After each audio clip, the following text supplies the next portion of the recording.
Ladies, you're late, Mr. Schumann said. Sorry, Mr. Schumann.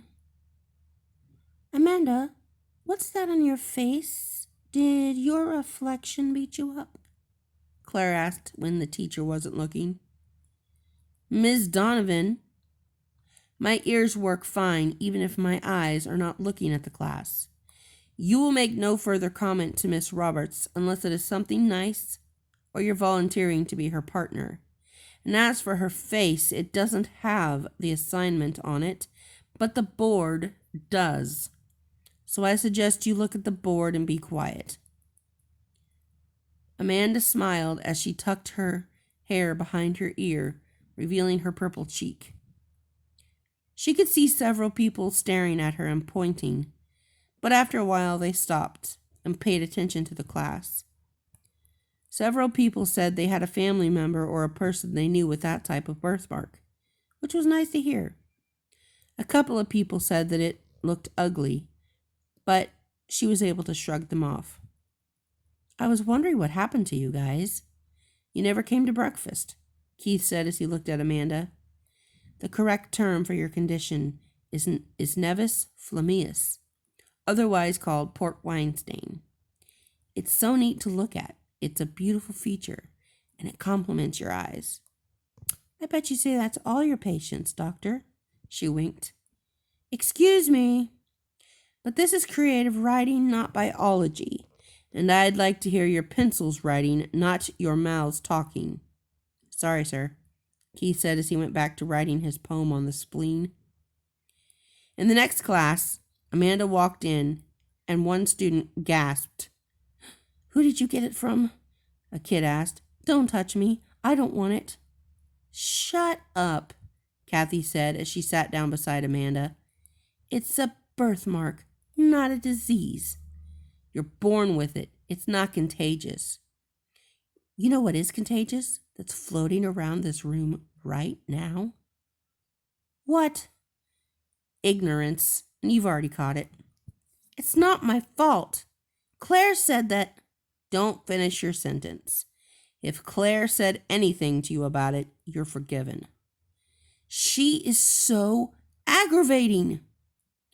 Claire waved to Amanda from her chair and smiled. Amanda just opened her book and began to read the chapter.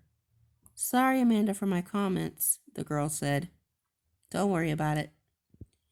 The rest of the class went smoothly. At lunch, Keith made a startling comment.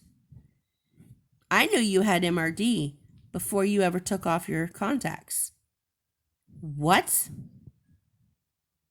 Well, it was kind of obvious because you had been clutching your desk and your knuckles were white while I was talking about it. That's because I almost fell out of my seat when you brought it up. Well, my mom and your mom met once when we were little.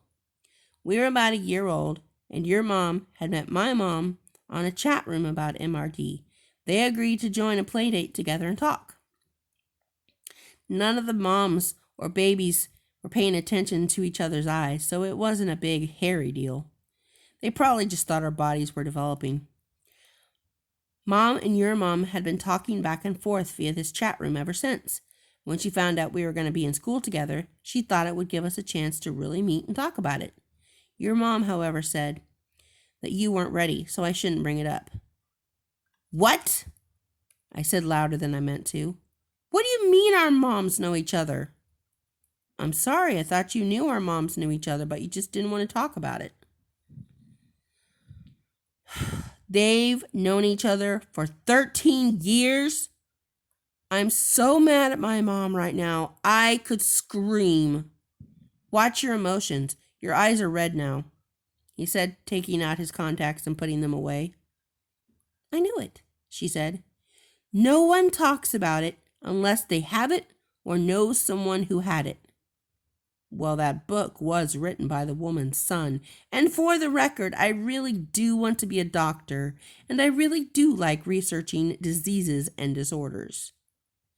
This bites, Kathy said out loud. What? Amanda said. You have the cool birthmark. Those two have MRD. And the only thing that I have that's interesting is the ability to touch my nose with my tongue. Amanda laughed and heard Lucy screaming at her phone outside the cafeteria. How could you hide this from me? Do you know what it would have been like to have a friend all this time who could have helped me get through this crap? She paused. I'm sorry. You can apologize all you want, but I'm not sure if I can forgive you right now. When she hung up the phone,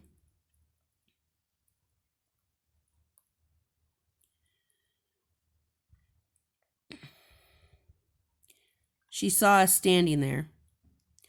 I'm so mad at my mom right now. I want to hit something. Claire's coming. Hit her.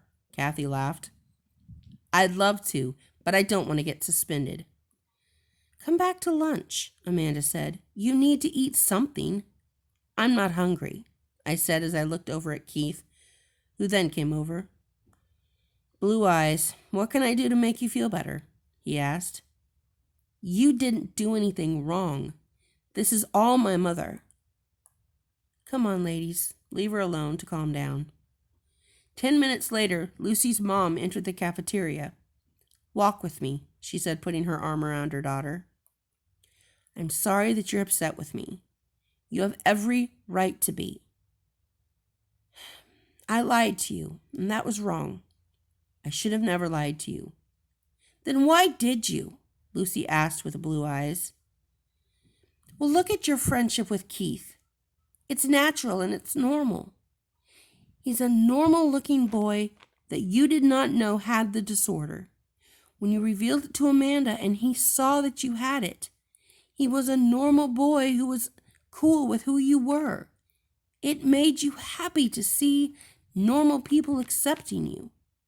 If you had been hanging out with him this whole time, wouldn't you have eventually found him annoying and like you had to play with him and hang out with him because his mom and I were friends? Probably.